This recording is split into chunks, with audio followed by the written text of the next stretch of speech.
Welcome to CML and stuff. ഇന്നത്തെ ക്ലാസ്സിലെ SUOU semester 1 English language ടീച്ചിങ്ങിൽ ഫസ്റ്റ് യൂണിറ്റാണ് നമ്മൾ നോക്കുന്നത്. സോ ഇംഗ്ലീഷ് ലാംഗ്വേജ് ടീച്ചിങ്ങിനകത്ത് നമ്മൾ മനസ്സിലാക്കേണ്ട കുറച്ച് കാര്യങ്ങളുണ്ട്. നമുക്കറിയാം ഇന്നത്തെ കാലത്ത് കമ്മ്യൂണിക്കേറ്റീവ് ഇംഗ്ലീഷിൻ്റെ പ്രാധാന്യം എന്താണെന്ന് നമുക്കറിയാം. സോ അതുകൊണ്ട് തന്നെ ഈ ലാംഗ്വേജ് പഠിക്കുക എന്ന് പറയുന്നത് ജസ്റ്റ് ഒരു വെറുതെ എന്തെങ്കിലും ലാംഗ്വേജിനെ കുറിച്ച് അറിഞ്ഞാൽ മാത്രം പോരാ, അതിനകത്ത് വ്യക്തമായ ധാരണയോടു കൂടി നമ്മൾ അതിൻ്റേതായ രീതിയിലാണ് നമ്മൾ ലാംഗ്വേജിനെ പഠിപ്പിക്കുന്ന ഒരു ടീച്ചറെ അപ്രോച്ച് ചെയ്യേണ്ടത്. സോ ഇത് ഒരു തിയററ്റിക്കലായിട്ട് നമ്മൾ എങ്ങനെയാണ് മനസ്സിലാക്കേണ്ടത് എന്നാണ് ELTയിൽ പറയുന്നത്. സോ അപ്പോൾ അതുകൊണ്ട് തന്നെ നമുക്ക് ഈ ഒരു ടെക്സ്റ്റിനകത്ത് എക്സ്പ്ലെയിൻ ചെയ്യുന്ന കാര്യങ്ങൾ എന്ന് പറയുന്നത് the rise of English teaching and difference between approach, method and techniques, ഇത്രയും കാര്യങ്ങളെക്കുറിച്ച് നമുക്ക് ആദ്യം അറിയേണ്ടതായിട്ടുണ്ട്. സോ എന്താണ് അപ്രോച്ച് എന്ന് പറഞ്ഞാൽ the theory or belief about how language is learned. നമ്മൾ എങ്ങനെയാണ് ലാംഗ്വേജ് പഠിക്കേണ്ടത് എന്നുള്ളതിനെക്കുറിച്ചുള്ള തിയറിയാണ് അപ്രോച്ച് എന്ന് പറയുന്നത്. Then method means the plan to teach based on that approach. ഇപ്പോൾ ആ അപ്രോച്ച് നമുക്ക് മനസ്സിലായി, ആ അപ്രോച്ച് മനസ്സിലാക്കിക്കൊണ്ട് അതിനെ അടിസ്ഥാനമാക്കിക്കൊണ്ട് നമ്മൾ പഠിക്കുന്നതാണ്, അല്ലെങ്കിൽ മനസ്സിലാക്കുന്നത്, പ്ലാൻ ചെയ്യുന്നതാണ് മെത്തേഡ് എന്ന് പറയുന്നത്. ദെൻ അതിനുശേഷം പറയുന്നത് ടെക്നിക്സ് എന്ന് പറഞ്ഞു കഴിഞ്ഞാൽ actual class room activity. For example ഇപ്പോൾ നമുക്ക് റെപ്പിറ്റേഷനിലൂടെ പഠിക്കാം, അതുപോലെ റോൾ പ്ലേ. അപ്പോൾ ഒരുപാട് പ്രാക്ടിക്കലി ഒരുപാട് കാര്യങ്ങൾ ചെയ്യാനുണ്ടായിരിക്കും. അതാണ് ലാംഗ്വേജ് പഠിക്കുമ്പോഴുള്ള ടെക്നിക്സ് എന്ന് പറയുന്നത്. ഇത് നേരത്തെ പറഞ്ഞ മെത്തേഡ്സിനകത്ത് എക്സാമ്പിൾസ് ഉണ്ട്. ഗ്രാമർ ട്രാൻസ്ലേഷൻ മെത്തേഡ്, അതുപോലെ direct method, audio lingual method, ഇങ്ങനെ ഒരു 3 മെത്തേഡ്സിനെ കുറിച്ച് കൂടി പറയുന്നുണ്ട്. ഇപ്പോൾ ഗ്രാമർ ട്രാൻസ്ലേഷൻ മെത്തേഡ് എന്ന് പറഞ്ഞു കഴിഞ്ഞാൽ which focuses on rules plus translation. ഇത് ലാംഗ്വേജിൻ്റെ റൂൾസ് എന്താണെന്ന് ടീച്ചർ പഠിപ്പിക്കും ട്രാൻസ്ലേഷനിലൂടെ. ഇവിടെ സംസാരത്തിന് പ്രാധാന്യമില്ല, കമ്മ്യൂണിക്കേഷൻ അവിടെ എടുക്കുന്നില്ല, മറിച്ച് ഗ്രാമറിൻ്റെ റൂൾസ് അതുപോലെ തന്നെ അത് ട്രാൻസ്ലേറ്റ് ചെയ്തിട്ട് നമുക്ക് ലാംഗ്വേജ് പഠിക്കാനുള്ള ഒരു മെത്തേഡാണിത്. The next one direct method. ഇവിടെ നമ്മൾ പഠിക്കുന്ന ഇംഗ്ലീഷ് മാത്രമേ നമ്മൾ യൂസ് ചെയ്യുന്നുള്ളൂ. വിഷ്വൽസ് കാണിച്ചു തരും, ജെസ്റ്റേഴ്സ് ഉണ്ടായിരിക്കും. ഇവിടെ മദർ ടങ് യൂസ് ചെയ്യുന്നില്ല. Then third one audio lingual method. ഇവിടെ uses dialogues, listening, imitation, drills. ഇങ്ങനെ 3 മെത്തേഡ്സ് നമ്മൾ ലാംഗ്വേജ് പഠിക്കാൻ വേണ്ടിയിട്ട് ഉപയോഗിക്കുന്നുണ്ട്. പലപ്പോഴും ടീച്ചേഴ്സ് ഇതെല്ലാം എല്ലാ മെത്തേഡ്സുകളും മിക്സ് ചെയ്തുകൊണ്ട് നമുക്ക് ക്ലാസ് എടുക്കാറുണ്ട്. സോ ഇതാണ് എക്ലക്റ്റിക് അപ്രോച്ച് എന്ന് പറയുന്നത്. Based on lessons, goal and learner needs. അതായത് ഒരു ലേണറിന് എന്താണ് ആവശ്യം എന്ന് മനസ്സിലാക്കിക്കൊണ്ട് ഭാഷ പഠിപ്പിക്കുന്ന രീതി. അപ്പോൾ നമ്മളിപ്പോൾ ഇവിടെ മനസ്സിലാക്കിയത് ഇംഗ്ലീഷ് ലാംഗ്വേജ് ടീച്ചിങ്ങിൽ എന്താണ് അപ്രോച്ച്, എന്താണ് മെത്തേഡ്, ടെക്നിക്സ് എന്നുള്ളതിനെക്കുറിച്ചിട്ടുള്ളൊരു ജനറൽ ആയിട്ടുള്ളൊരു ഔട്ട്ലൈനാണ് നമ്മൾ മനസ്സിലാക്കിയിട്ടുള്ളത്.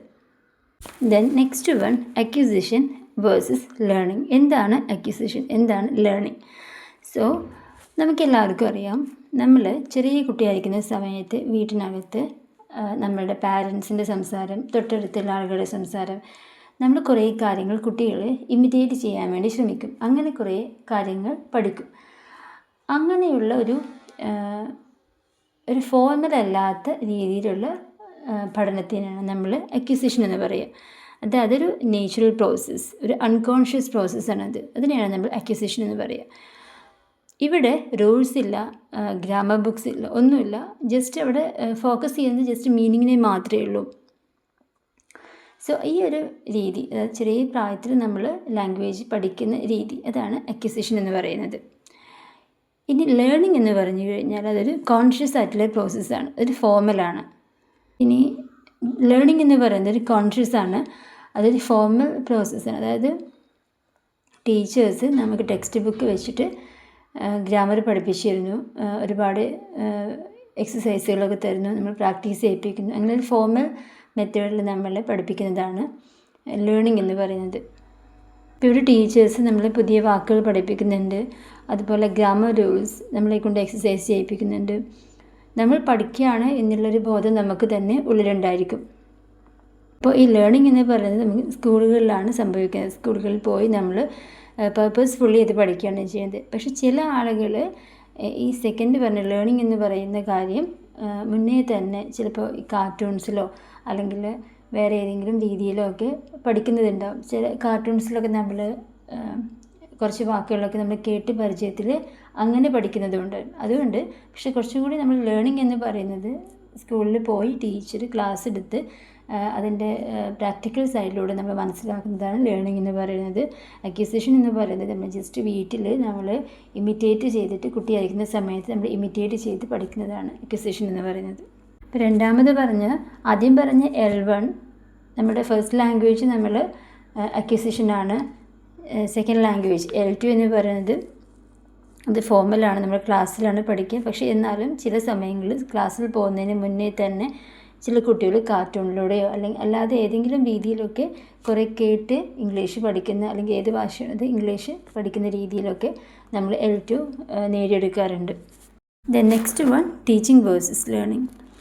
അപ്പോൾ teaching and learning are connected but different. ഇപ്പോൾ നമുക്കറിയാം ഒരു പുതിയ കാര്യം പഠിക്കാൻ വേണ്ടി നമ്മളൊരാളെ സഹായിക്കുന്നതാണ് ടീച്ചിങ് എന്ന് പറയുന്നത് ത്രൂ ഇൻറ്ററാക്ഷൻ. അപ്പോൾ അതിനകത്ത് അങ്ങോട്ടും ഇങ്ങോട്ടും കാര്യങ്ങൾ മനസ്സിലാക്കി കൈകാര്യം ചെയ്യുന്നു. ടീച്ചർക്ക് എന്തായാലും ആ ഒരു സബ്ജക്റ്റിനകത്ത് സബ്ജക്റ്റ് നോളജ് ഉണ്ടായിരിക്കണം. എങ്ങനെയാണ് ആ കുട്ടിയെ പഠിപ്പിക്കേണ്ടത് എന്നുള്ള ഒരു ബോധമുണ്ടാവണം. അതുപോലെ എങ്ങനെയാണ് ആ കുട്ടി ഇത് മനസ്സിലാക്കിയെടുക്കേണ്ടത് എന്നുള്ളതിനെക്കുറിച്ചും ആ ടീച്ചർക്ക് അറിവുണ്ടായിരിക്കണം. പക്ഷേ ലേണിംഗ് എന്ന് പറഞ്ഞു കഴിഞ്ഞാൽ change in behaviour through experience, practice or study.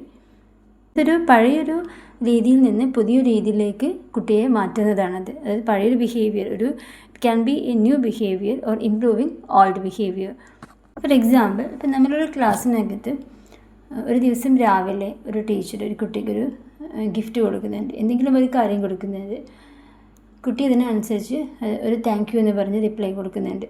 സ്വാഭാവികമായിട്ടും അതൊരു ലേൺ ബിഹേവിയറാണ് ഫ്രം പാരൻസിൽ നിന്ന് കുട്ടി പഠിച്ചിട്ടുള്ള ലേൺ ബിഹേവിയറാണത്. സോ അതേസമയം ക്ലാസ്സിനകത്ത് വൃത്തികേടാക്കിയിട്ടുള്ള ഒരു കാര്യത്തിന് ഒരു ടീച്ചർ വളരെ ശ്രദ്ധയോടു കൂടി ഇവിടെ ഇങ്ങനെയൊന്നും അഴുക്കാക്കാൻ പാടില്ലല്ലോ, അല്ലെങ്കിൽ ഇത്രയും മോശമായി ഇവിടെ ക്ലാസ് റൂം വൃത്തികേടാക്കാൻ പാടില്ലല്ലോ എന്ന് പറഞ്ഞ് തിരുത്തുന്നൊരു സാഹചര്യം ഉണ്ടെങ്കിൽ ആ സമയത്ത് ആ കുട്ടി ഒരു പുതിയ കാര്യം പഠിക്കുകയാണ്. ഇവിടെ ഒരു ഇൻഡയറക്റ്റ് ടീച്ചിങ് ആണ് സംഭവിക്കുന്നത്, പുതിയ ഒരു കാര്യം പഠിക്കുന്നുണ്ട്. സോ ഇവിടെ ഈ കുട്ടിയിലുണ്ടാക്കുന്നൊരു മാറ്റം എന്ന് പറയുന്നത് ആ കുട്ടിയുടെ ഒരു ഓൾഡ് ബിഹേവിയറിനെ മാറ്റി പുതിയതിലേക്ക് ആ കുട്ടിയെ മാറ്റിക്കൊണ്ടുവരികയാണ്. സോ ലേണിംഗ് എന്ന് പറയുന്നത് എക്സ്പീരിയൻസിലൂടെയും പ്രാക്ടീസിലൂടെയും പഠനത്തിലൂടെയും ഒക്കെ ബിഹേവിയറിലൊരു മാറ്റം വരാൻ ഉള്ള സ്വാധീനമുണ്ടാക്കുന്നതാണ് ലേണിംഗ് എന്ന് പറയുന്നത്. Then next one, bilingualism and multilingualism. So being able to use two languages like native speaker is bilingualism. ഇപ്പോൾ 2 languages നമുക്കറിയാം, ഇതാണ് bilingualism എന്ന് പറയുന്നത്. ഇപ്പോൾ ഇന്ത്യയിൽ നമ്മൾ 3 ലാംഗ്വേജ് ഫോമിലാണ് നമ്മൾ ഫോളോ ചെയ്യുന്നത്, അതായത് mother tongue, English and third language ആയിട്ട് Hindi. Then if you can use more than 2 languages, you are multilingual. രണ്ടിൽ കൂടുതൽ ഭാഷ അറിയാം എങ്കിൽ അതാണ് മൾട്ടിലിംഗ്വൽ എന്ന് പറയുന്നത്. അതായത് ഇപ്പോൾ ഒരുപാട് മലയാളീസ് തമിഴ് മൂവീസൊക്കെ കണ്ട് പാട്ടൊക്കെ കേട്ട് അല്ലെങ്കിൽ നമുക്കുള്ള ഫ്രണ്ട്സുമായിട്ടൊക്കെ കമ്മ്യൂണിക്കേറ്റ് ചെയ്യുന്നു. അപ്പോൾ നേരത്തെ പറഞ്ഞ ഒരു ഭാഷ, ദെൻ അതിൻ്റെ കൂടെ നമ്മൾ ഇംഗ്ലീഷ് പഠിക്കുന്നു, ഒരു ഹിന്ദി നമ്മൾ എക്സ്ട്രാ പഠിച്ചു, പ്ലസ് തമിഴ് കൂടി നമുക്ക്, അപ്പോൾ നമ്മൾ മൾട്ടിലിംഗ്വലായി മാറി, which makes A multilingual. Then next one, teacher oriented and learner oriented class. അതായത് ഇപ്പം നമ്മൾ ലാംഗ്വേജ് പഠിക്കുന്ന സമയത്ത് അല്ലെങ്കിൽ നമ്മുടെ ക്ലാസ് മുറികൾ എന്ന് പറയുന്നത്, നമ്മുടെ ക്ലാസ് എന്ന് പറയുന്നത് പലപ്പോഴും ടീച്ചർ ഓറിയൻറ്റഡ് ഉണ്ട്, അതുപോലെ ലേണർ ഓറിയൻറ്റഡ് ഉണ്ട്. ഇപ്പോൾ ടീച്ചേഴ്സ് എല്ലാ കാര്യങ്ങളും നമുക്ക് പറഞ്ഞു തരുന്നു, നമ്മൾ പഠിപ്പിക്കുന്നു, സ്റ്റുഡൻസ് ജസ്റ്റ് അത് കേൾക്കുക മാത്രമേ ചെയ്യുന്നുള്ളൂ, അവരതിനെ റെസ്പോണ്ട് ചെയ്യുന്നില്ല. അതാണ് ടീച്ചർ ഓറിയൻറ്റഡ് ക്ലാസ് എന്ന് പറയുന്നത്. Teacher is the only source of knowledge, there is no student expression.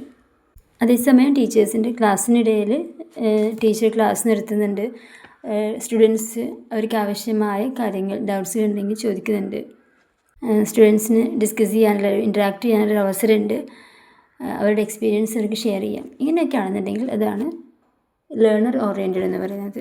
ഇവിടെ students can discuss, share experiences, collaboration, communication, self expression happen in learner-centered classes.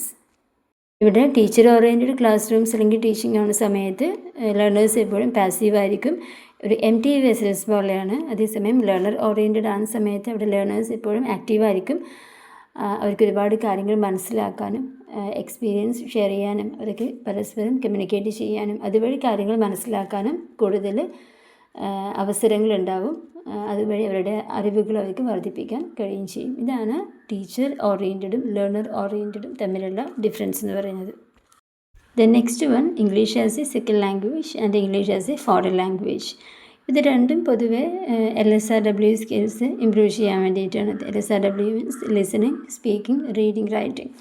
So ഇവിടെ English as a second language എന്ന് പറയുമ്പോൾ ഇപ്പോൾ English തന്നെ പ്രധാന ഭാഷയായിട്ടുള്ള രാജ്യങ്ങളിൽ English പഠിക്കുക. For example ഇപ്പോൾ USA, UK ഇന്ത്യൻ ഇംഗ്ലീഷ് പഠിക്കുന്നത്. അപ്പോൾ അവർക്ക് ഒരു പക്ഷേ ഏതെങ്കിലും രീതിയിൽ ഇപ്പോൾ ജോബിന് വേണ്ടിയിട്ടോ അല്ലെങ്കിൽ വേറെ എന്തെങ്കിലും പഠിക്കുന്നതിന് ആവശ്യത്തിനോ അങ്ങനെയൊക്കെ ആയിരിക്കാം അവർ ഇത് പഠിക്കുന്നുണ്ടാവുക. ഇവിടെ ESL എന്ന് പറയുന്നത് needed for daily life 3 points പറയുന്നുണ്ട്. English lessons for immediate use, cultural training, help to integrate into society. അപ്പോൾ ഇതായിരിക്കാം ഒരു പക്ഷേ അവരുടെ ആവശ്യം. ദെൻ നെക്സ്റ്റ് നമ്മൾ പറയുന്നത് English as a foreign language, അതായത് ഇംഗ്ലീഷ് സംസാരിക്കാത്ത രാജ്യങ്ങളിൽ ഇംഗ്ലീഷ് പഠിക്കുക. ഇപ്പോൾ ഈജിപ്ത്, ജപ്പാൻ പോലെയുള്ള അവിടെയൊക്കെ കുട്ടികൾ ഇംഗ്ലീഷ് പഠിക്കുന്നുണ്ട്. അവിടെ ഒരു പക്ഷേ അവർക്ക് ക്ലാസ്സിൽ മാത്രം ഇംഗ്ലീഷും പുറത്ത് അവർക്ക് സ്വന്തം ഭാഷയായിരിക്കാം. ഇപ്പോൾ ജോലിക്കോ അല്ലെങ്കിൽ വേറെ വല്ല പഠനത്തിനോ അല്ലെങ്കിൽ വേറെ എന്തെങ്കിലും ഒരു ആവശ്യങ്ങൾക്കായിരിക്കും അവർ ഇത് പഠിക്കുന്നുണ്ടായിരിക്കാം.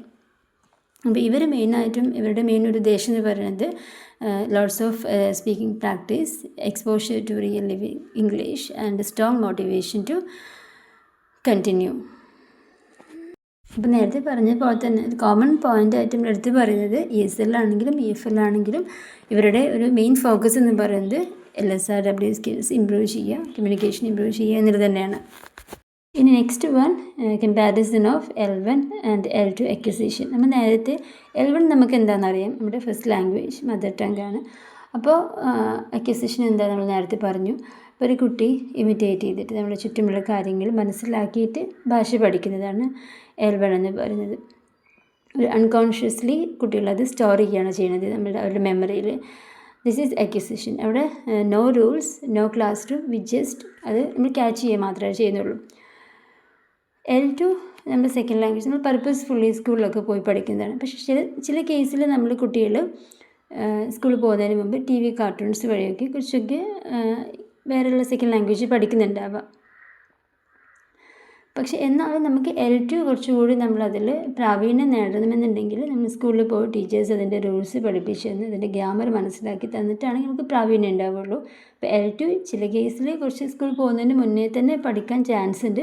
പക്ഷേ നമ്മൾ രണ്ടാമത് കുറച്ചുകൂടി ബെറ്റർ ആവണമെന്നുണ്ടെങ്കിൽ നമ്മൾ സ്കൂളിൽ നമ്മൾ പോയി അതൊരു കോൺഷ്യസ് ലേണിങ്ങിലൂടെ നമ്മൾ നേടിയെടുക്കുന്നതാണ്.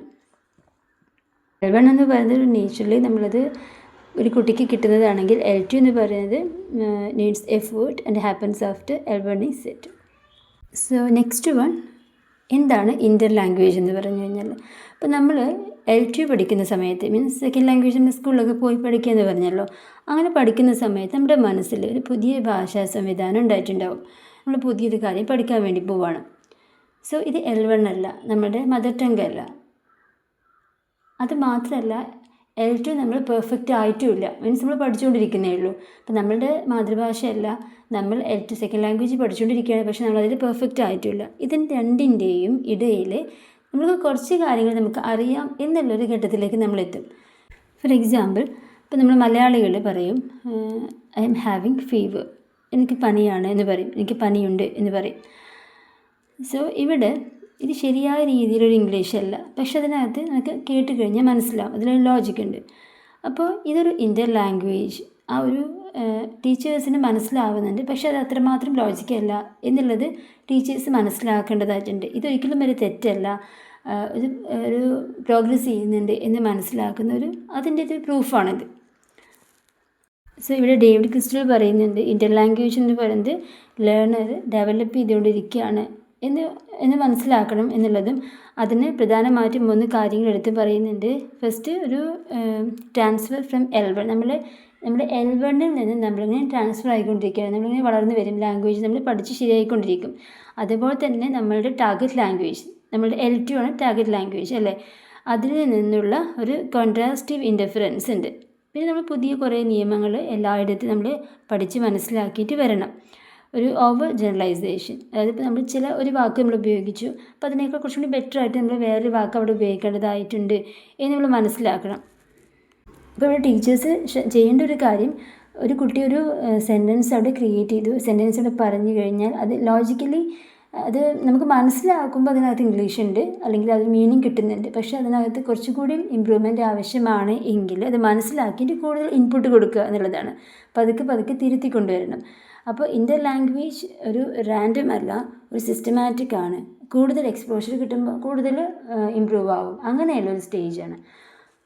ഇനി നമ്മൾ ലാസ്റ്റ് പറയുന്നത് ഇംഗ്ലീഷ് ഫോർ സ്പെസിഫിക് പർപ്പസസ്. അതായത് it means teaching English based on learners exact job or study need. ഇപ്പോൾ നമ്മൾ ഓരോ ആളുകളും ഇംഗ്ലീഷ് പഠിക്കുന്നത് ഓരോ ആവശ്യങ്ങൾക്ക് വേണ്ടിയായിരിക്കും. എല്ലാവരും സെയിം ജോബൊന്നുമല്ലല്ലോ ചെയ്യുന്നത്.